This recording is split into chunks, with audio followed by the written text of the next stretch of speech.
Good morning, ladies and gentlemen. We've spent some time this morning looking at the tire quote functionality inside of AuraWriter. I'd like to welcome you into the webinar today. As we go through, we're going to look not just at tire quote at point of sale, but also at some of the configurable pieces behind the scenes that will make all of the different elements of tire quote come together. That said, we're going to kind of jump back and forth, look at how it applies at point of sale, look at how we configure it behind the scenes, and move back and forth between both the configuration module and the main AuraWriter module as part of this morning's webinar. I'm going to start out with my ticket down here at the bottom. I've got 2001 Dodge Durango that came into the shop. We did an oil change for this particular customer. And as we were doing the oil change, we happened to notice that it's time for a new set of tires for the 01 Dodge Durango. So we're going to use the tire quote module over here on the left-hand side. So up there at the top of my screen, got an icon there that says tire quote. Once I click on tire quote, it brings me into my tire quote module, where I can start out by just searching for a particular tire size. So if I knew that I was looking for a 205/75/15, I could type in that tire size, go ahead and hit the enter key or the search button on the right hand side. It searches against my master inventory for any parts that match that tire size. Now the key is there's a couple of different things that will bring it into my search window as far as a tire part number is concerned. The first is we have to have the tire size listed, so it has to know it's a 205/75/15. The second is it has to be part of a tire department that is part of our tire group. So again, we'll look at configuration and how that plays in just a moment. However, if I was going to double click on any one of these part numbers, we'll just pick on the very first one here. When I open that window up, what you'll notice is, as I look to the upper left-hand corner, there's my alternate number. The tire size, so 205/75/15, actually belongs in the alternate number field. So as I'm doing my search, that's the value it's comparing against. So whatever I key in, it's going to find in that alternate part number field. The other filter criteria, if you will, is if you notice down here in the lower right-hand corner, this part is flagged as a tire. There is a checkbox there. And that checkbox is not editable by the end user. That checkbox actually driven by the department that's over here on the left-hand side. If this was not part of a tire department, so if I went and put it into my wiper blade department, notice that checkbox goes away. And if I went back and searched again in tire quote, even though the alternate tire size is there, this particular part would no longer appear. Again, not there at the top of my list anymore. So again, we're driving the search in tire quote against the alternate part number for the size, and then the part has to be part of a department that belongs to my tire department group. Again, a little more about that as we go through and look at some of the additional configuration options as far as tire quote is concerned. As I bring up my tire quote piece, and we'll talk about the icons here across the top as we go through our conversation, we start out and I searched for the tire size. As it brought me back my size, I can either use that size, I can filter to see if I have any of these on hand. I can do what's called a wildcard search. So if I was putting in, let's say, the long tire size, it's a P205/75R15 in there as the alternate search, or as the alternate number or the size. If I wanted to, I could tell it to do a wildcard search, and what that does is it will look for the string anywhere inside of that alternate part number piece, meaning it doesn't have to be at the front or the back or the middle, it just has to be a consecutive string that exists in that alternate part number piece to do a wildcard search. If I knew the specific part number or even a part of the part number that I was looking for, I could go ahead and I could type in that part number and have it go through and do the search. In this case, I've got a whole bunch of different Cooper tires in my master inventory, and or if I knew the description, so it was a particular product line that I wanted to search for, I could filter by that as well. As we're looking down in the window here, you'll notice part number, line code, description, size, and again being driven by the alternate part number field. My price each is the selling price for the tire itself. As I get past the ones that are discontinued, I've got one that's the selling price to the consumer, $66.99. The cost, $47.30.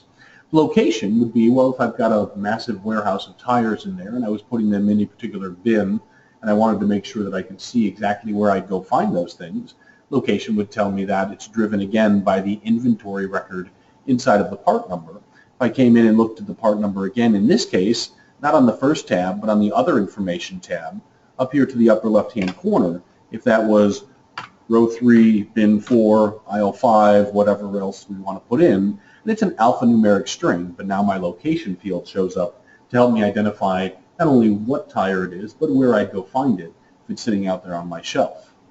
My cost is the selling price for the tire itself. I have none on hand, so my OH column set to 0. And I've got columns here for 1, 2, 3, and 4. The 1, 2, 3, and 4 columns are out-the-door pricing, installed, mounted balance, taxes and fees, road hazard warranties, whatever else might be inclusive as part of this tire sale. So again, as I'm looking at those columns out there, the reason that it's $66.99 for the tire, $105.84 out the door is because, again, sales tax included, if there's state tire fees or disposals, mountain balance, also part of that number. Anything else I want to roll in, we can put in that out-the-door price for 1, 2, 3, or 4. As we continue down, I've got buttons here for 1, 2, 3, and 4. And as if I wanted to add one of these onto this transaction, I could go ahead and use those to add on the appropriate quantity of tires to the ticket. And at the bottom, you see I've got additional tire information. There's my part number, there is my brand, here is my long tire size, my tread depth, service, warranty if it exists in mileage, and also the manufacturer's name. And as I scroll through this list, what you'll notice is those values will change dynamically as I'm looking at different part numbers through the system. All of this information at the bottom is driven by my tire information tab. Meaning if I go back into inventory and I look down here at the bottom, there is a tab there that says tire information. Again, whether or not this tab is available or there's any open fields is driven by if the part is in a department that is part of a tire group. And again, we don't edit that checkbox, we edit the department it's associated with. Looking at that tire information tab, you'll see in here that here's my speed and load rating, my size, tread depth, sidewall, manufacturer, and so on and so forth. So again, the additional information that we see at the bottom here, driven by the information on my tire information tab. Whether or not there's a federal excise tax and whether we're going to charge that FET to the consumer, also here on my tire information tab. If I go back to my other information tab, there's my warranty. So in this case, 65,000 mile warranty on this tire. So again, not on the tire information tab, but over on the warranty tab. And again, typically being driven by the number of miles. However, certainly we've got more and more tires these days that are following a length of installation warranty as opposed to a number of miles warranty. So if you wanted to put in there 24 for 2 years or 36 if it's a 36-month warranty, whatever value you'd like to be there, that is a numeric value. So you can't put a mixed string in there. However, whatever you'd like it to indicate, that's where that value comes from. We close back out of there. So we've got our information on the left-hand side. On the right-hand side, we've got some filter parameters. Starting with price level, you can have up to 5 different price books for each part inside of your AllRider Master inventory. And if I change from price book 1 to price book 2, it would dynamically change my price, selling price to the consumer, as well as the out the door for 1, 2, 3, and 4. If I had more than one supplier for tires and I'd like to filter, I can select from my supplier drop-down, and or if I had multiple different lines of tires in different tire departments, also available for me to use as a filter parameter. Now in this case, I knew the tire size I was searching for, or I knew the part number and or the description, so I didn't have to use my fitment guide. But in this case, we've got a 2001 Dodge Durango, and I'm not sure exactly what tire size might fit that 01 Durango. So as I come out here, we can also use the icon in the upper left-hand corner that says Tire Fitment. Tire Fitment is tied to the Epicor catalog integration, meaning when I click on the Tire Fitment icon, it's launching out into what they call LaserCat. It's a version and or a user interface of the Epicor system. Wants to know, is it four-wheel or all-wheel drive? If we answer that question, they'll filter down the number of results we receive. As we come out here, again, we're launching into the Epicor catalog, and it's telling us that not only is the lug nut torque 85 and 115 foot-pounds, but here is, based upon the gross vehicle weight, the recommended tire size, and or in this case, an optional tire size as well. If you look up towards the upper right-hand corner, you'll notice there's a red arrow and there is a blank. There is a box that's just grayed out. It's grayed out because I haven't yet selected anything. You'll notice as I hover over, Exit Catalog and Transfer. In order to take this information from TireQuote, move it back over to my transaction, I put a check mark in the box on the left-hand side, and now you'll notice no longer that red arrow and or that grayed out box now turns to green, because I can take this information from my fitment guide back over into tire quote. We could pick up more than just the size. If I wanted the lug nut torque and the inflation as well, we could grab those and then hit that green arrow in the upper right hand corner, where then we'll come back over to AutoWriter. You will take the short tire size. Now that's a configurable option, which we'll take a look at here in just a moment. But it says the standard tire is a P235/75R15 with a 108S speed and load rating.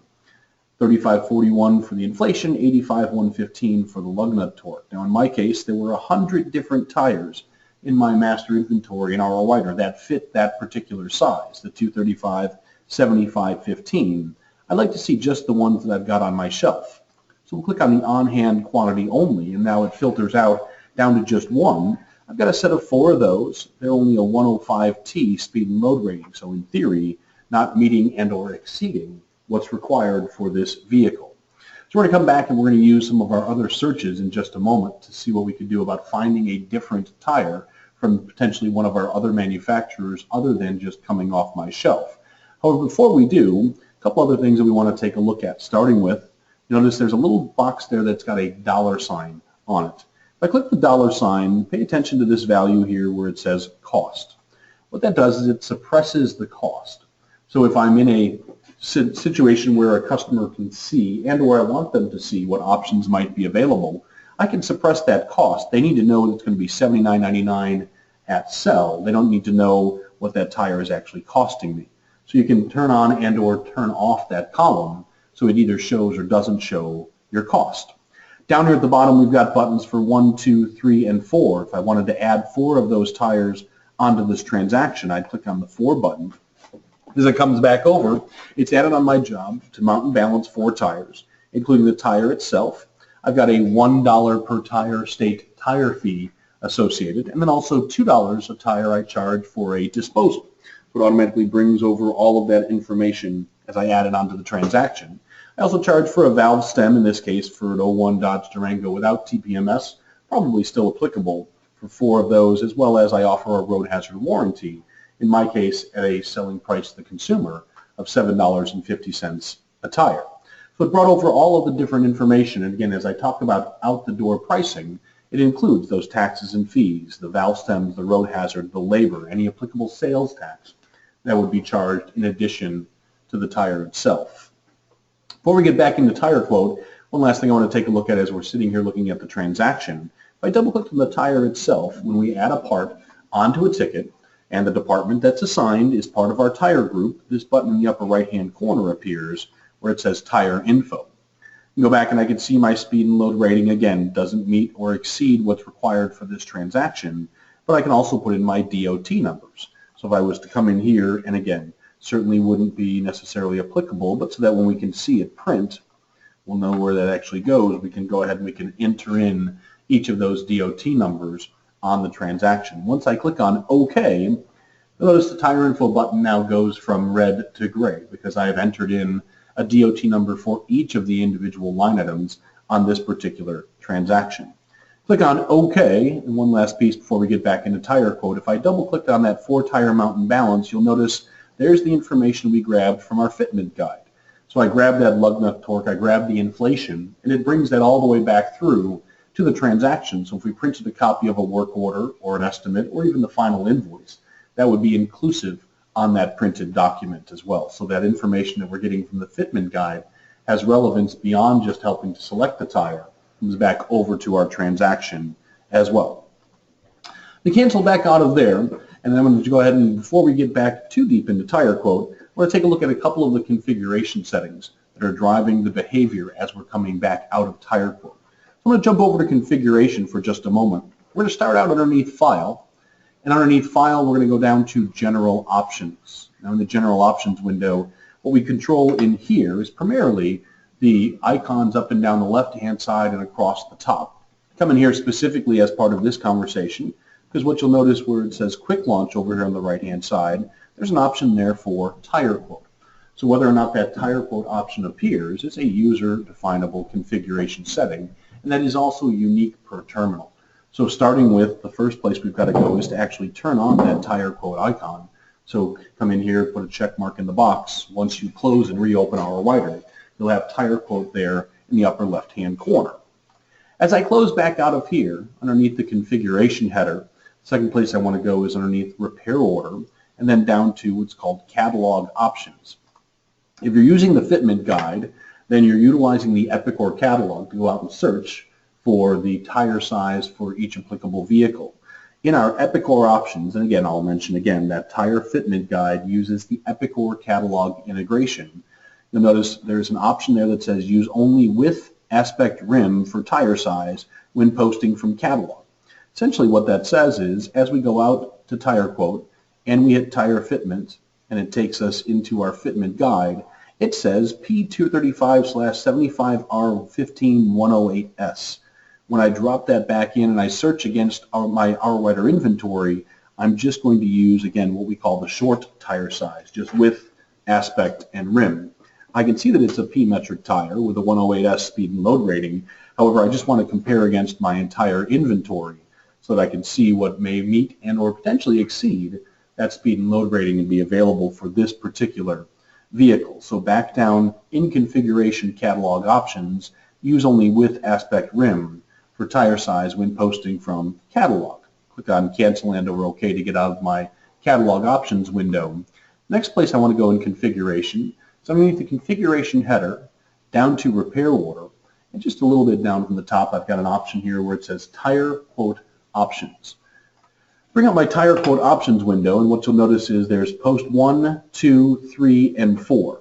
So these correlate to, as I'm looking at tire quote, the 1, 2, 3, and 4 buttons. When we clicked on the 4 button, what it did was it said, I'm going to add on labor operation in the category tire service, number 320, which is my 4 tires mount and balance operation. If I was to look back in configuration, well, it says when you hit the 4 button, use this category and this operation. So it'll get dumped back on the ticket. Now there's a little bit of a daisy chain here as far as all of this works. Starting with, you'll notice on the right-hand side, parts kit charge, labor charge, and total. And those values are not editable from inside of this window here. If I wanted to change the labor charge, what I have to do is I have to go change the actual labor operation itself. It's tire service, 4 tires mount and balance. If I want to change the parts kit's charge, we need to go actually change the part kit that's assigned to the labor operations. Let's make a mental note of $70 in labor, $37.96 for my parts kit charge in order to add this 4 tires onto our transaction.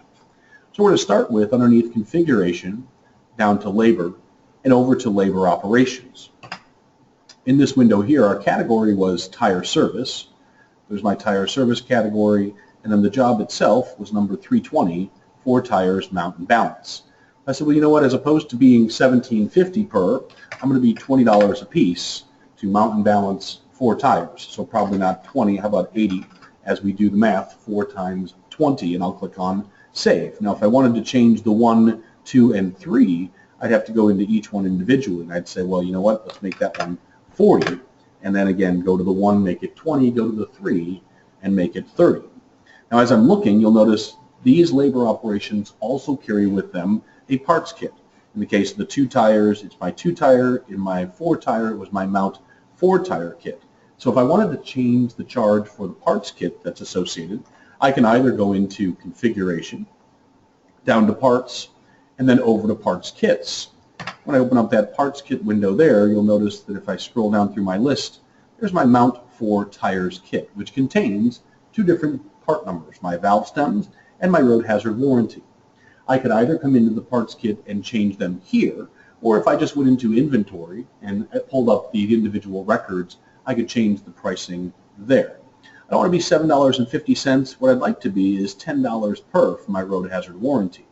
So I just double-clicked on that item. I went ahead and I searched to make sure that's still a recognized number in my inventory, and then down here at the bottom of my parts list, we'll click on Go to INV, where I can then enter in my password and change the selling price from $7.50 to $10. We'll save that, click OK, and we're still going to add 4 of those because this is my mount 4 tire kit, and then back over to our transaction where it's now 10 per. I said, well, let's make the valve stem $249.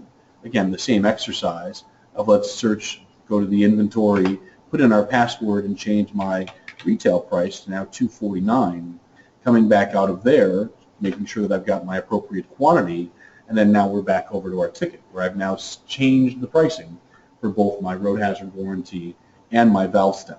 I'll click OK in the lower right-hand corner to get back out of this window here. What we should see when we come over to configuration, go down to our repair order and tire quote options again. When I come into this window here, you'll notice my labor charge is now $80. My parts charge from 37 to 49, just based on having changed the elements. Notice the parts charge for the individual parts kits for mount 2, mount 3, and mount 1 also changed, because what we're really doing is dynamically changing the inventory records inside of those parts kits. We're not changing it just for that individual part kit. If I was to go back over into RL Writer and add on those exact same 4 tires, again, $439.92 was our previous total.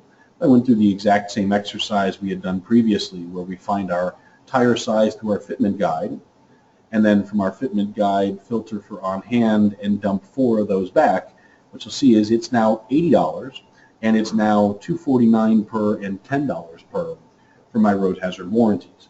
So again, we can change the tire quote options for the job we're adding, but then if we want to change the labor charge, it's on the operation. If we want to change the parts kits charge, then it's simply by going into each individual part record, whether we do it through the kit functionality or whether we do it through just going into inventory.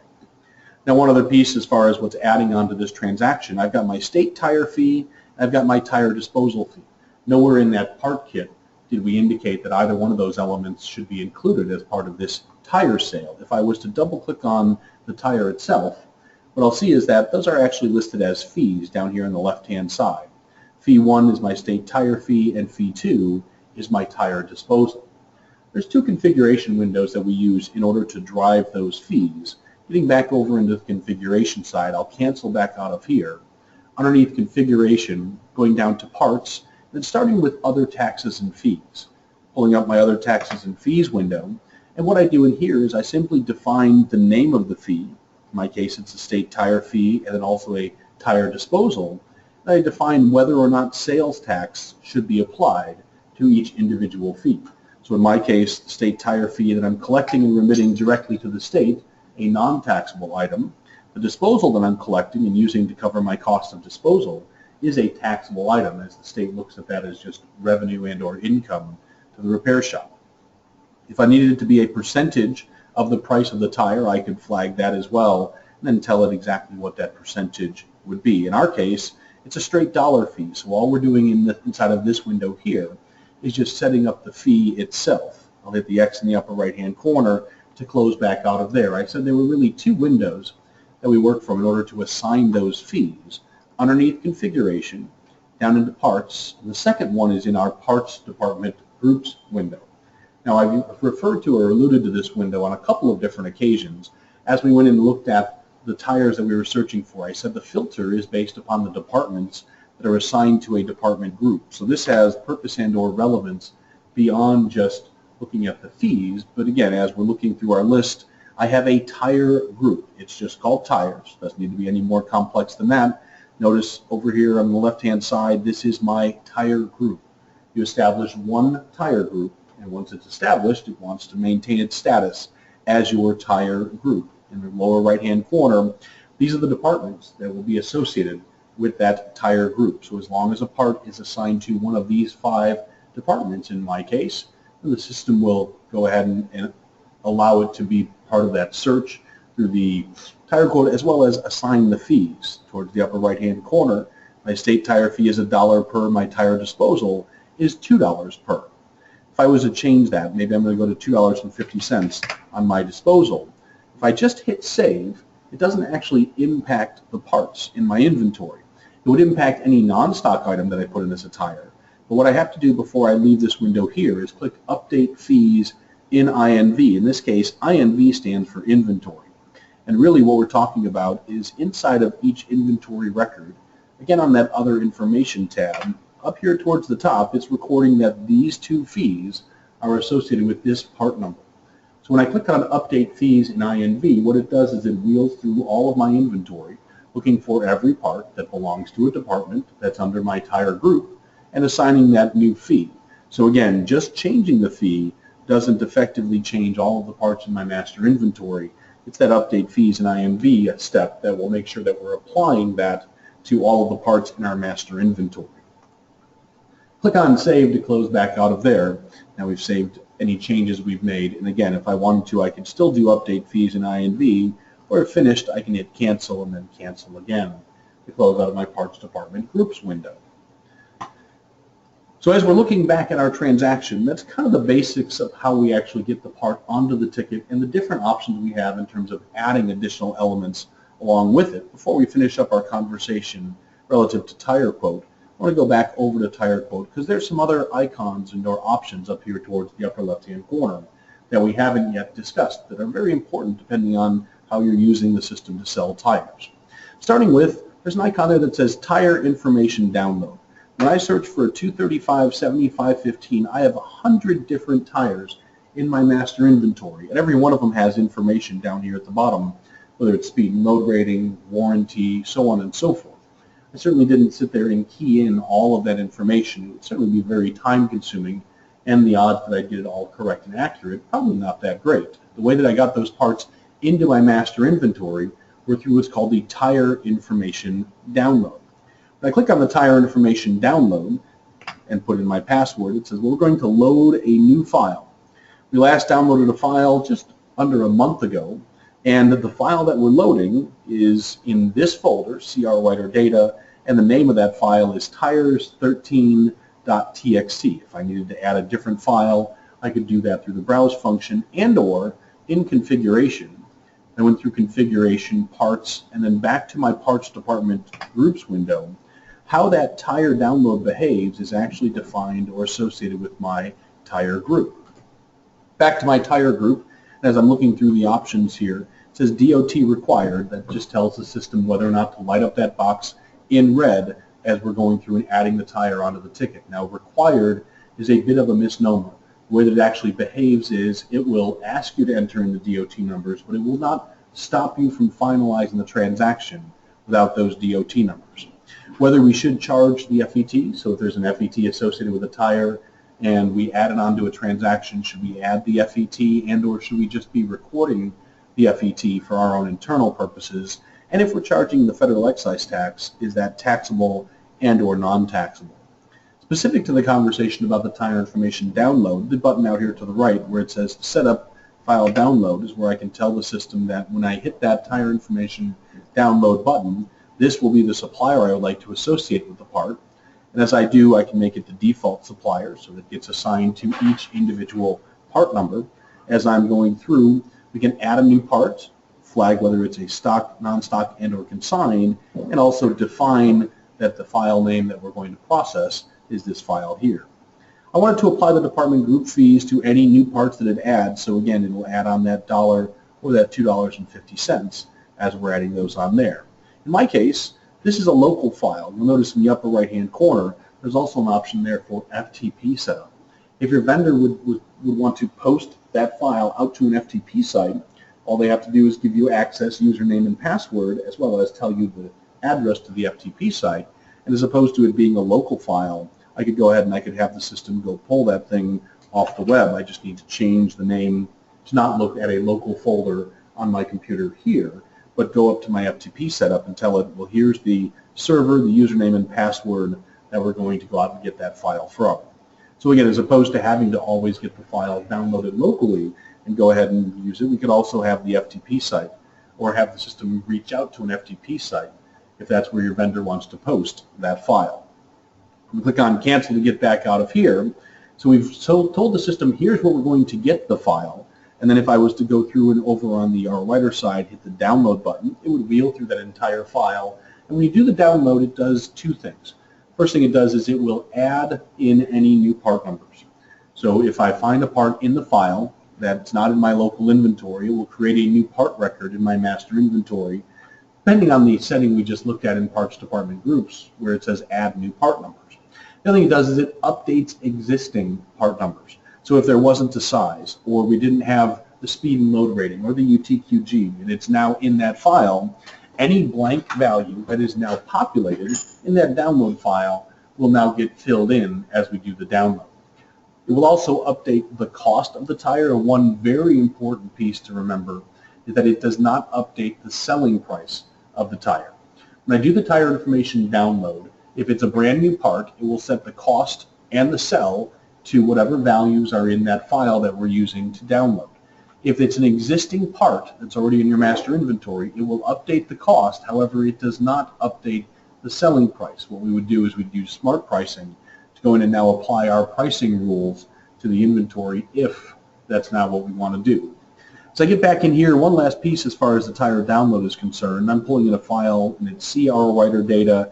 It's just called tires13.txt.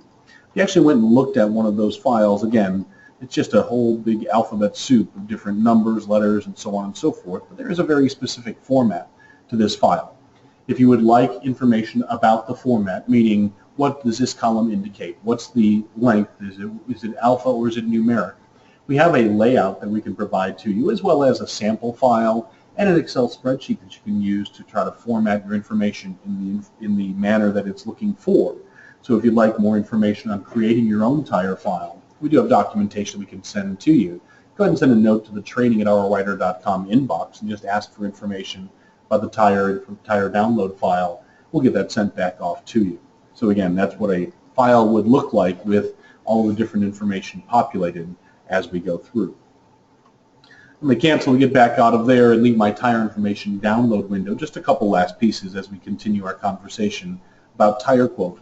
Out to the right, I've got icons there for Carroll Tire and icons for ATD Connect. These are licensed features of OurWriter, and they reach out to Carroll Tire and or ATD respectively to go ahead and find pricing availability and allow us to order from those individual vendors. In this case, I didn't have a tire in my inventory because, again, 4 of those, however, the speed and load rating does not meet or exceed. If I clicked on either Carroll Tire and or ATD Connect, I've got to have a size or a part number filled in. When I click on those, it's actually querying my vendor. In my case, I'm reaching out to ATD saying I'm looking for everything you've got that's a 235, 75, 15, as it brings that information back over to my ticket. Again, you'll notice that it gives me speed and load ratings, it gives me other information about the tire, and I can scroll through the different pieces. There's a 108T, meeting and or exceeding my speed and load rating. Drop that back on the ticket, same way we did before with our 1, 2, 3, and 4 buttons. As I drop that onto my transaction, I've now got my 4 tires Mountain Balance. We'll take off the first ones that we had put onto the system and just leave the ones that we're getting now from ATD. In this case, I'm still an estimate, and I've got my system blocked from allowing me to order parts as I'm looking at an estimate. So I'm going to convert that estimate to a work in progress. But much like if we're buying parts from vendors through SmartECAD, we can use Smart eOrder to submit that order to our tire vendor. So we've been given the approval to go ahead and sell those 4 tires by Mr. Merson. So I want to go ahead and get that on order from ATD. So I click on that Smart eOrder icon on the left-hand side. It stock checks to make sure they're still available. And if I was to click on the truck and then hit OK, it'll submit that order to ATD. So don't even have to bother with their website, don't have to go through the phone. I'll just do the Smart eOrder and have the system submit the order through to ATD. Now in my case, I clicked on cancel so that I didn't actually submit an order for 4 tires to ATD, but from that last window, clicking OK is what actually sends the order through to ATD. One last piece as far as tires are concerned, I'll click on Tire Quote one last time. The very last icon up there says TPMS. Now this icon is actually tied to this ALLDATA Connect icon in OurWriter. Again, a licensed feature of OurWriter. If you're an ALLDATA user and you're using their online version of what they call ALLDATA Connect, we can connect OurWriter to it so that we can pass over your make, model, and engine information, as well as pull back things like bookmarks or look up other various and assorted information, be it diagnostic, labor times, OE part numbers, the full glut of what we see over in the ALLDATA catalog. When I click on that TPMS button, all it's doing is it's using the ALLDATA Connect catalog and it's doing a keyword search on TPMS. Now an 01 Dodge Durango, not a great example of something we're going to find any information relative to TPMS, but how about a 2009 Ford Escape? So I went out to Tire Quote and then clicked on TPMS. What it's going to do is it's going to launch out to my ALLDATA Connect. In this case, it wants to know 2 or 4 wheel. And once I've entered that information, again, all it's doing is it's doing a keyword search out in ALLDATA, and it came back with a couple of different articles out there, one about training, one about activation for that TPMS sensor. So if you're an ALLDATA user, again, it is a licensed feature to integrate AutoWriter to ALLDATA Connect, but that's what that TPMS icon will do, is do that keyword search directly over into ALLDATA.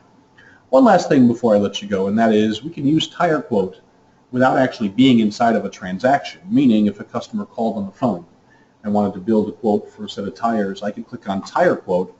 What you'll notice at the bottom is no 1, 2, 3, and 4 buttons. It is not integrated to any estimate and or repair order, but I could still go through my fitment guide, manually enter year, make, model, and engine, or if I knew a tire size, I could just put in my tire size and have the system search.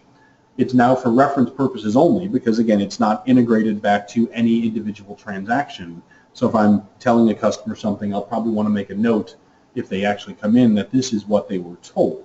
My recommendation typically is when that phone rings and you're going to go out to Tire Quote, start an express estimate. Even though we're not going to put in the customer's information, I hit that button and then now click Tire Quote and notice my 1, 2, 3, and 4. So if I do find information that's relevant and I want to drop it back onto a ticket, then I can do that, and then now I've got a repository for it. So if the customer does decide they're going to take advantage of my low price for tires, we've got that recorded. I can simply associate it with my customer vehicle record, and off we go.